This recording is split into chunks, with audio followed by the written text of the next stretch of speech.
ആശ്വാസത്തിൻ്റെ മാതാവേ, ഈ പ്രാർത്ഥനയിൽ ആശ്വാസത്തിൻ്റെ മാതാവേ എന്ന് വിളിച്ച് പരിശുദ്ധ മാതാവിനെ സമീപിക്കുന്നത് മനുഷ്യ ഹൃദയത്തിൻ്റെ ആഴത്തിലുള്ള ഒരു ആവശ്യം പ്രകടിപ്പിക്കുകയാണ്. ജീവിതത്തിൽ ദുഃഖങ്ങളും വേദനകളും ഇല്ലാത്ത ഒരാളുമില്ല. ശാരീരികമായ വേദനകൾ, മാനസിക സംഘർഷങ്ങൾ, കുടുംബ പ്രശ്നങ്ങൾ, ഭാവിയെക്കുറിച്ചുള്ള ഭയം, ഒറ്റപ്പെടൽ തുടങ്ങിയവ മനുഷ്യനെ പലപ്പോഴും തളർത്തുന്നു. അത്തരം സമയങ്ങളിൽ ഒരു അമ്മയുടെ സ്നേഹവും ആശ്വാസവും മനുഷ്യന് ഏറ്റവും ആവശ്യമാണ്. അതുകൊണ്ടാണ് ഈ പ്രാർത്ഥനയിൽ മാതാവിനെ ആശ്വാസത്തിൻ്റെ ഉറവിടമായി കാണുന്നത്.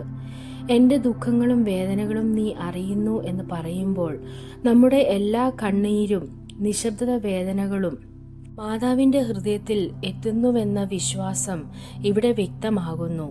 പലപ്പോഴും നമുക്ക് നമ്മുടെ വേദനകൾ മറ്റുള്ളവരോട് തുറന്നു പറയാൻ കഴിയില്ല. എന്നാൽ മാതാവ് എല്ലാം അറിയുന്നവളാണ്.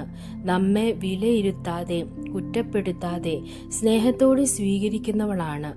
ഈ ബോധം തന്നെ മനുഷ്യൻ്റെ മനസ്സിന് വലിയ ആശ്വാസമാണ്. എൻ്റെ മനസ്സിന് സമാധാനം തരണമേ എന്ന അപേക്ഷ ഇന്നത്തെ തിരക്കേറിയ ജീവിതത്തിൽ ഏറ്റവും പ്രസക്തമാണ്. പുറത്തേക്ക് എല്ലാം ശരിയെന്ന് തോന്നിയാലും ഉള്ളിൽ കലഹം നിറഞ്ഞിരിക്കുന്നവരാണ് പലരും. സമാധാനം എന്നത് വെറും പ്രശ്നങ്ങളില്ലായ്മയല്ല, മറിച്ച് പ്രശ്നങ്ങൾക്കിടയിലും ഉറച്ച വിശ്വാസത്തോടെയും ആത്മവിശ്വാസത്തോടെയും മുന്നോട്ടു പോകാനുള്ള ശക്തിയാണ്.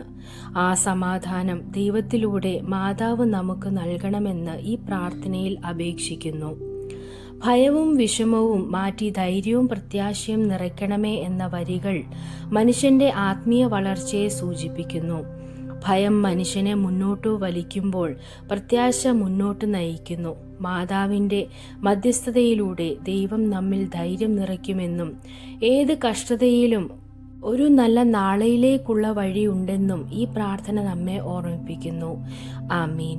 അവസാനം പറയുന്ന ആമീൻ എന്നത് പ്രാർത്ഥനയിലൂടെയുള്ള എല്ലാ അപേക്ഷകളും പൂർണ്ണ വിശ്വാസത്തോടെ ദൈവത്തിൻ്റെയും മാതാവിൻ്റെയും കരങ്ങളിലേക്ക് ഏൽപ്പിക്കുന്നതിൻ്റെ അടയാളമാണ്. ഈ പ്രാർത്ഥന നമ്മെ ദുഃഖത്തിൽ നിന്ന് പ്രത്യാശയിലേക്കും, ഭയത്തിൽ നിന്ന് ധൈര്യത്തിലേക്കും, അശാന്തിയിൽ നിന്ന് സമാധാനത്തിലേക്കും നയിക്കുന്ന ഒരു ആത്മീയ യാത്രയാണ്. ദൈവം നിങ്ങളെ അനുഗ്രഹിക്കട്ടെ.